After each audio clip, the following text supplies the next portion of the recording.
Fala galera da Vale TV, seja muito bem-vindo ao podcast PVC feito para você. Eu, Rafael Alves e meu sócio Yesh Santana vamos trazer para você muitas histórias, muita resenha do futebol. O que não aparece na mídia aparece aqui no podcast PVC feito para você. Hoje eu converso com o zagueirão Hernani, que jogou no Grêmio também, jogou na Polônia e está mais de 20 anos lá na Polônia, lá naquele frio. Então tem muita história para contar para você. Então fique ligado na Vale TV. Com o nosso convidado que a gente vai apresentar agora. Ele que eu vou apresentar no estilo Fausto Silva. A gente sempre se acostumou, né, a ver o arquivo confidencial do Faustão, e aí ele falava assim: agora, com vocês, o filho do Alfredo, o pai do Eric, ele, Hernani da Rosa. Bem-vindo! Bem-vindo, Hernani. Então, uma boa noite aí pro pessoal, boa tarde para os brasileiros que estão assistindo. É um prazer estar aqui no programa, espero participar, ajudar e tirar algumas dúvidas, esclarecer algumas coisas também, dúvidas do pessoal. E falando um pouco sobre mim, meu nome é Hernani José da Rosa, joguei aqui na Polônia profissionalmente 14 anos, hoje estou trabalhando com jogadores de futebol, intermediário, agente, e espero ficar aqui na Polônia mais um bom tempo, fazer meu nome também no setor de agenciamento de jogadores, como fiz no futebol também. É referente você ter ido para a Polônia muito cedo, né? Você foi jovem, com 18 anos, 20? Eu, se não me engano, 19 para 20, foi em 2004. Eu cheguei aqui direto na equipe profissional. Cheguei a fazer 3 jogos com a equipe profissional do Avaí, Santa Catarina. E recebi a proposta aqui da Polônia, não conhecia nada, não conhecia o idioma, só a informação que me passaram é que era muito frio e que tinha muito pessoal de olho verde e olho azul, só isso. Isso, né? Só foi com essa mensagem aí, cara. Muito doido isso, né? E eu cheguei numa época aqui que o frio era muito rigoroso, até muito mais do que agora, né, os últimos 5 anos. Quando eu cheguei aqui, estava uma temperatura de menos 20, menos 30. Ah, eu não sabia que era tudo isso na Polônia. Meu Deus. Uns anos atrás chegava nessa temperatura. Agora chega na faixa do menos 17, menos 15, mas assim, uns 10, 15 anos atrás era muito forte, né? Sim. E logo de cara você já gostou? Já se falou, não, é aqui que eu quero ficar? Ou você recebeu a proposta do Brasil de novo e você não quis mesmo? Eu sou uma pessoa muito aberta a aprender as coisas novas, né? Eu sou curioso também. Então, quando falaram em Polônia, que o idioma era difícil, que o país era difícil de morar por causa do frio, como a diferença, aí eu não pensei 2 vezes. Vamos arriscar, vamos ver o que vai dar. Eu até brinco às vezes com meus amigos, se tivesse futebol na Lua, eu ia. Mas assim, foi muito bonito ver aquilo tudo branco, as árvores, a floresta, tudo branco, até chegar no momento de botar a chuteira e treinar. Aí mudou tudo. Foi difícil, muito difícil mesmo na época. Eu ia te perguntar se existe alguma pomada que passa no pé para manter o pé aquecido, alguma coisa assim? Olha, na época que a gente jogava, que começou o campeonato, não tinha aquele aquecimento do gramado, que começou a ter, eu acho que uns 10 anos para cá. Então o campo era muito duro, eu cheguei a jogar com chuteiras de trava de madeira, botava saco plástico no pé para não ficar tão molhado, inventaram pomadas e mais pomadas, mas assim, como eu tinha aquela mania de andar muito descalço no Brasil, aquela coisa toda, eu acho que sofri muito no começo. Tinha jogos que terminava os jogos, eu ia pro vestiário, tava todo mundo conversando numa boa, eu ia pro banheiro, tirava a meia e ficava ali, acho que 30 minutos sofrendo. Caralho, mano, eu nem sabia que tinha esse aquecimento de gramado, essa tecnologia. Você sabia, Rafael? Sim. Cara, É um sistema assim, é como se fosse, são tubulações, né, de água quente que elas correm. Então, quando a neve cai no gramado, ela não fica muito tempo, ela já derrete. já derrete, Então, já vira. se tivesse água quente correndo, circulando pelo gramado ali uns 5 a 7 centímetros, né, de profundidade. Eu acho que o Brasil nunca vai ver isso na vida, né? Não precisa. Você vê, né? Um tanto de tecnologia que tem aqui na Europa, né? Que a gente nem. Por exemplo, eu não imaginava. entendeu? E é bom que, né? Tem muitas coisas que para mim também foi novidade, por exemplo, não sabia que aqui no inverno se tinha que trocar o pneu dos carros, né? Porque Sim. não sabia disso, não sabia que a água que vai no, se chama, acho que carburador, tem que ser uma água diferente também, aquela que limpa os vidros, tem que ser uma água adequada. Então, eram coisas novas para mim. Como eu fui ter o meu primeiro carro aqui na Polônia, até os meus amigos brincam comigo que eu sei muita coisa em polonês, mas não sei em português. Não sabe português, cara. Você tá aí também há muito tempo, né? Você, né? É muito tempo. Sabe muita coisa. Agora eu fiquei curioso sobre a carteira de motorista. Fez aí, então. Não fez no Brasil. A carteira de motorista, na época, era para ser trocada pela carteira internacional, que ela tinha validade de 1 ano. Eu, durante esse tempo, aquela época também a polícia também não era tão preparada para isso, que as fronteiras eram fechadas ainda, então muitos policiais não falavam inglês, não estavam preparados para turistas, e eu acho que muitos amigos meus, inclusive, apresentavam a carteira do exército, a carteira escolar com a foto, dizia que era a carteira de motorista, e muitas vezes passava. Só que depois de 1 ano, como eu peguei a dupla nacionalidade, eu tive que trocar, tive que enviar a carteira brasileira para o Brasil e me deram uma polonesa. Foi até rápido, né? 1 ano. Deixa eu falar para você uma coisa também, uma dúvida que eu tenho. Quando você foi jogar aí na Polônia, o futebol aí, porque eu não acompanho o campeonato polonês, entendeu? Mas eu sei que tem muitos times na Polônia, Foi muito diferente, assim, porque você jogou no Grêmio, né? Beleza. No Grêmio, no Avaí, que são times grandes no Brasil. O Avaí, por enquanto, né, tá naquele jeito, né? Mas, visivelmente, você achou que foi bom mesmo para você ficar aí? Ou você quis mesmo porque é Europa, condição de vida melhor, ganhava, não sei se é euro aí na Polônia. Não é euro aí. Não, ainda não tá. Assim, o Grêmio foi uma escola muito boa que eu tive. Eu acho que, graças ao Grêmio, muitos problemas que eu tive aqui no começo da carreira, com torcidas, pelo fato de ser negrão, tive muitos problemas. Do time? Oi? Você era o único negro do time? Em 2005, eu fui para um clube que a torcida era uma torcida racista, né? Caracas, não sabia dessa. Acabei ficando lá 6 anos e meio. Nossa! O povo gostou de você, né? O povo gostou de você. Caraca, né? Mas assim, quando até me lembro, quando fui para assinar o contrato nesse clube, que eu fui vendido para esse clube, e a torcida fez um protesto na cidade, e a minha esposa me ligou de manhã, eu cheguei no clube 8 horas da manhã, estacionei meu carro, 8h30 da manhã eu tinha marcado com o diretor de esporte para assinar o contrato, e recebi um telefonema da minha esposa dizendo que para mim não assinar o contrato, para mim voltar, que a torcida estava fazendo protesto na cidade, no centro, que picharam as paredes da cidade inteira. E quando eu recebi a notícia, fiquei meio assim, né? Assinar ou voltar para o meu time antigo. Aí eu pensei assim, o que vai ser? Vai ser. Eu vou ter que provar em campo e bola para frente. E aconteceu. Diminuiu essas coisas aí na Polônia? Diminuiu? Você percebeu que diminuiu alguma coisa do racismo? Ou continuou o mesmo aí na Polônia?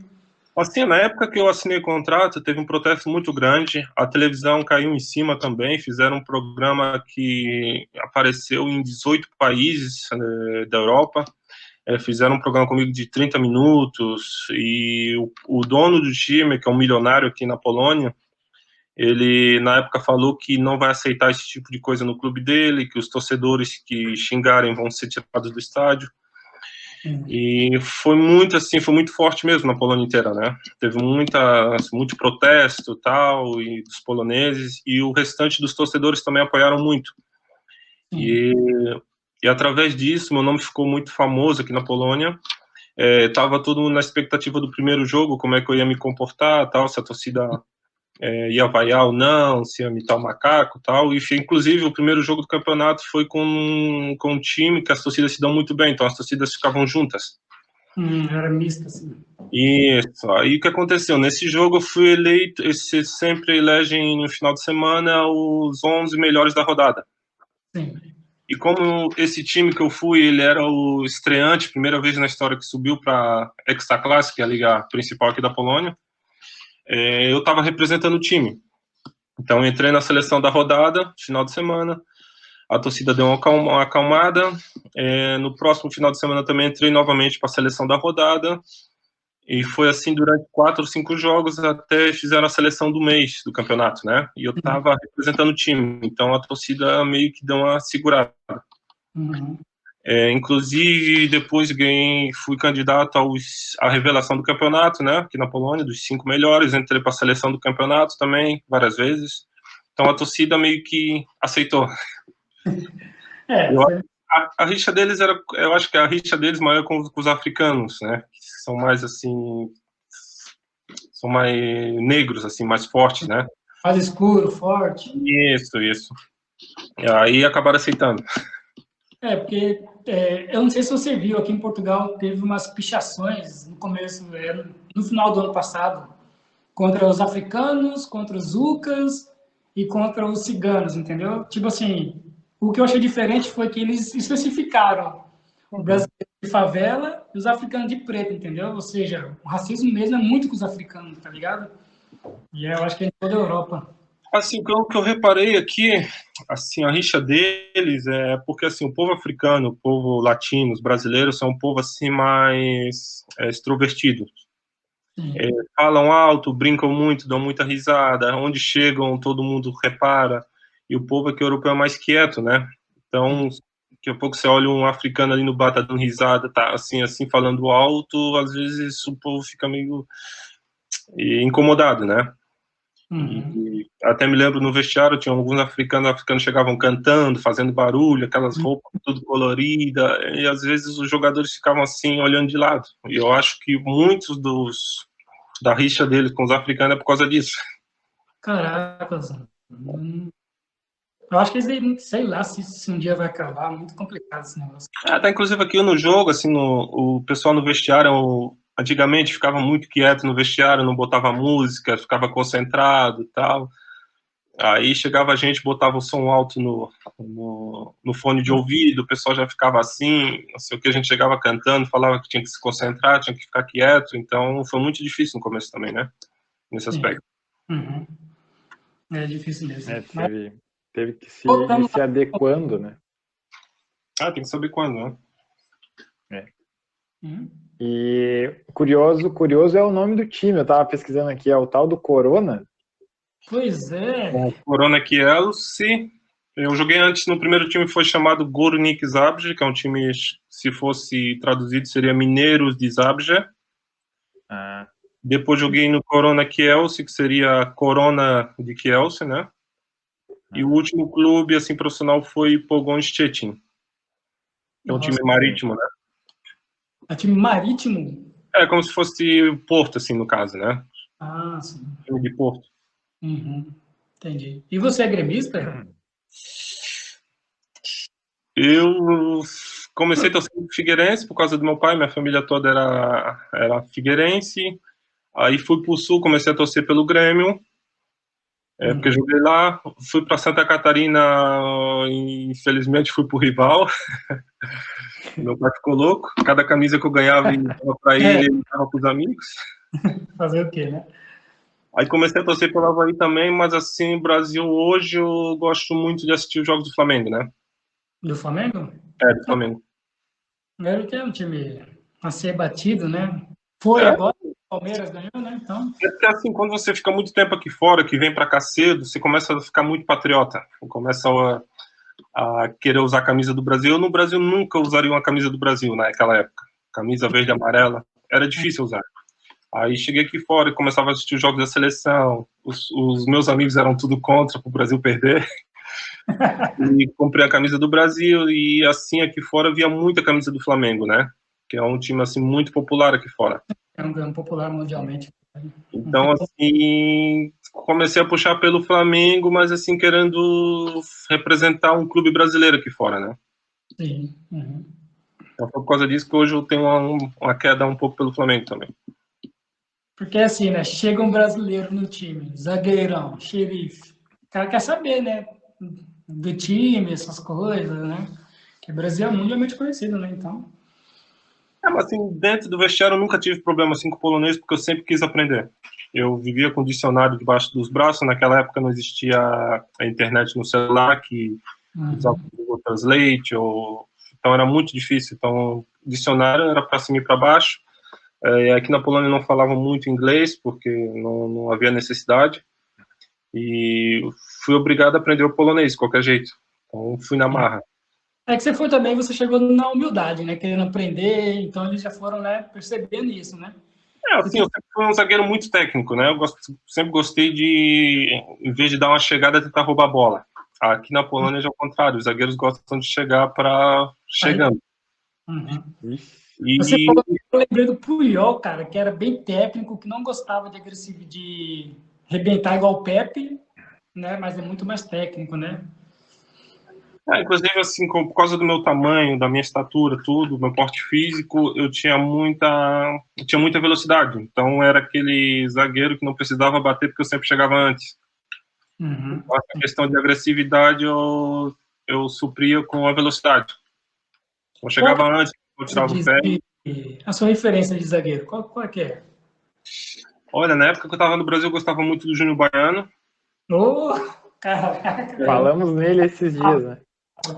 Se eu fosse me comparar hoje, assim, um jogador, eu já muito parecido com o Júnior Baiano. Era alto, às vezes uma hora, não dava aqueles carrinhos violentos, né? Aquelas tesouras. Mas assim, o Júnior Baiano era muito técnico também, né? Sim, era muito técnico. Sim. Mas assim, eu gostei depois também muito tempo do Gamarra, gostava muito de ver ele jogando. Falei com o Rafael esses dias. Ele falou Júnior Baiano, eu falei Gamarra, tá ligado? São assim, os zagueiros que eu mais gostava de ver jogar e agora, finalzinho assim de carreira, eu gostava muito do zagueiro do Chelsea, esqueci o nome dele agora. Terry? John Terry? Isso, esse mesmo. John Terry. John Terry, né? É zagueiraço, né? E nada do Sérgio Ramos, Pepe, esses caras assim, não? Geração Nutella, né? Geração Nutella. Não, assim, como eu vou falar, eu sou um cara simples, eu gosto daqueles jogadores simples, né? Se você vê o nível ali de Júnior Baiano, do Gamarra, do John Terry, são jogadores simples, assim, se você olha, não precisa daquele penteado todo, né? Aquele negócio de tatuagem, aquela coisa toda. É aquele cara que chega e faz o trabalho e vai embora. Eu acho que esses zagueiros que tem hoje, como o Pepe, o Sérgio Ramos, são Van Dijk, aqueles galãs de Hollywood. Tipo assim, o zagueiro que eu sempre gostei, eu até comentei com o Rafael também, o dia que estava aqui em casa, era do Roque Júnior. Cara, é um zagueiro, cara, tá ligado? Só que ninguém nunca falava muito dele, porque ele não tinha muita mídia. Ele jogava o jogo dele perfeito, na dele, sem mídia. Entendeu? É que o zagueiro, eu acho que se fosse comparar com a profissão, ele seria como um segurança. Sim. E eu, assim, se eu tivesse na minha porta um segurança, um Júnior Baiano e um John Terry, eu ia estar mais seguro do que ver um cara todo tatuado, que está mexendo com o cabelo. Olha, essa eu nunca tinha ouvido, hein? Olha. Então, assim, dá mais segurança para mim, como zagueiro, tá com uma pessoa do lado, assim, que é mais sério. Que Davi Luiz. Davi Luiz. Sacanagem, né? Davi Luiz não dá, cara. O Pepe dá medo, mano. O Pepe dá medo. O Pepe é bravo. Então, o Pepe já é um zagueiro raiz, né? Já é um zagueiro que bate até na mãe, deixa lá e... Não, é esse tipo de zagueiro que eu, tipo assim, que eu costumo ter como inspiração, né? É o Pepe. Bom, eu tava curioso sobre... Porque aqui a gente não tem vergonha de falar os nossos times, né? O tanto que o Yesh tá com a camisa aí de São Paulo. Eu, infelizmente, não trouxe lá de Porto Alegre a camisa do Grêmio, mas ela tá para vir, meus pais vão trazer. E aí eu quero saber como que surgiu o convite, né? Para ir para o Grêmio, porque eu pesquisei aqui, realmente, a cidade de Antônio Carlos é pequena, eu nunca tinha ouvido falar, confesso.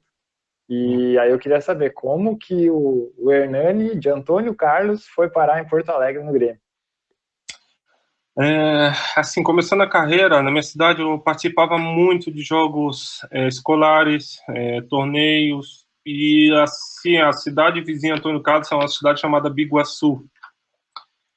É uma cidade pequena também. E nessa cidade, o melhor jogador que tinha ali era o André Santos, um lateral esquerdo que jogou no Flamengo, Corinthians, vocês conhecem a seleção brasileira.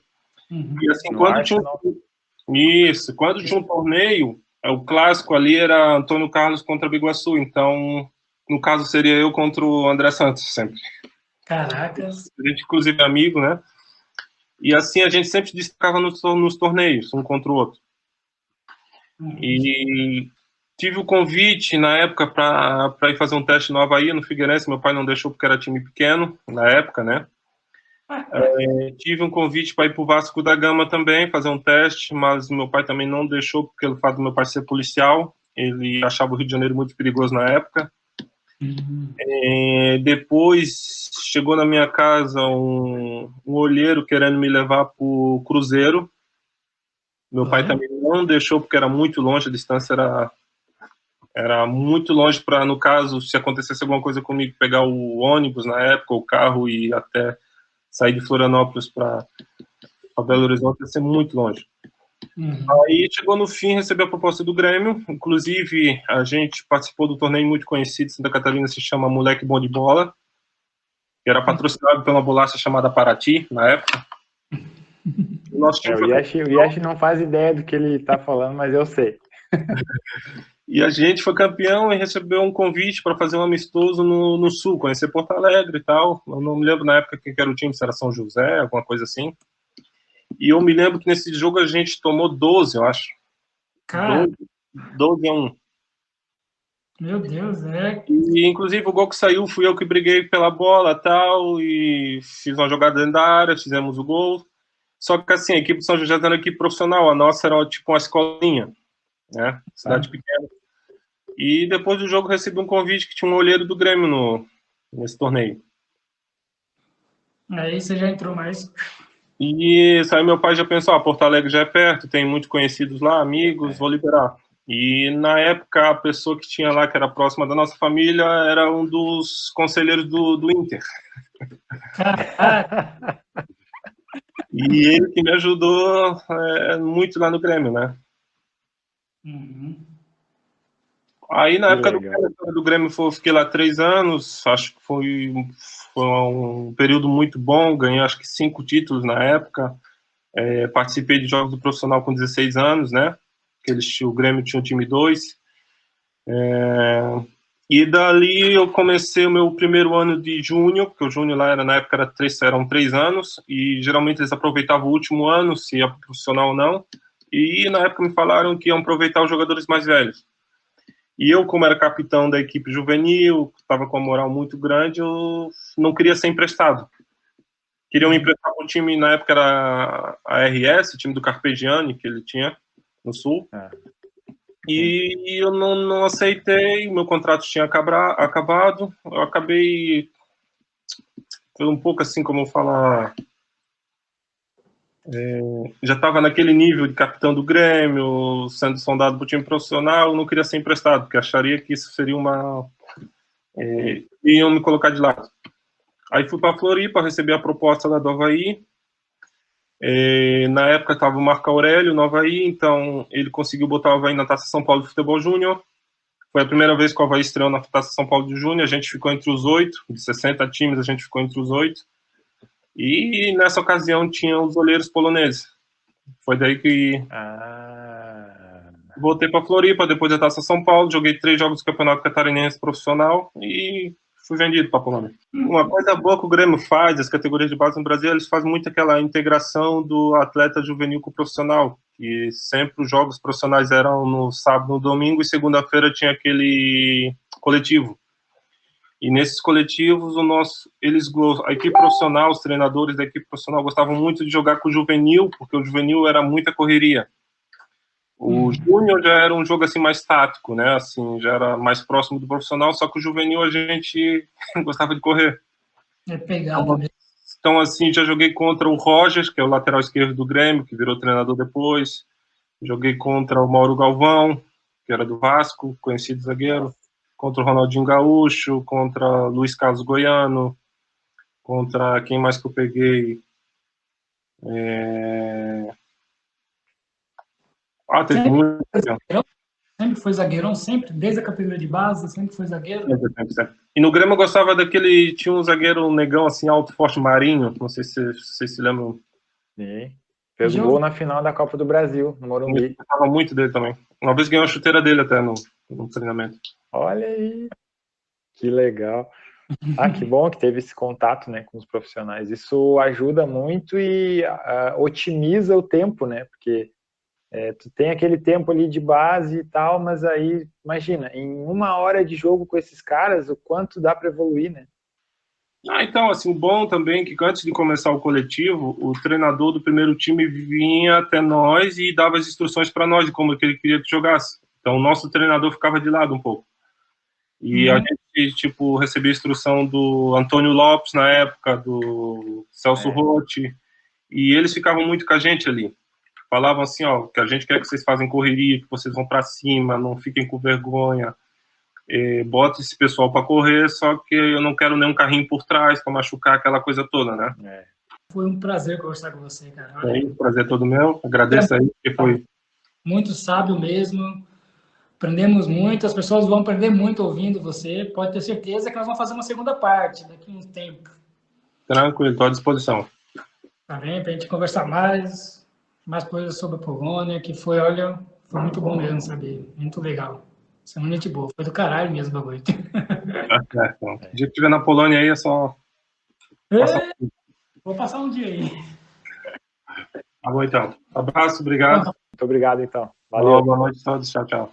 Gostou do papo? Então vem comigo, se inscreve no canal no YouTube, procura lá, Podcast PVC. Se inscreve no nosso canal para a gente poder continuar trazendo essas histórias para você e o nosso projeto crescer cada vez mais. Bora lá, Podcast PVC. Feito para você.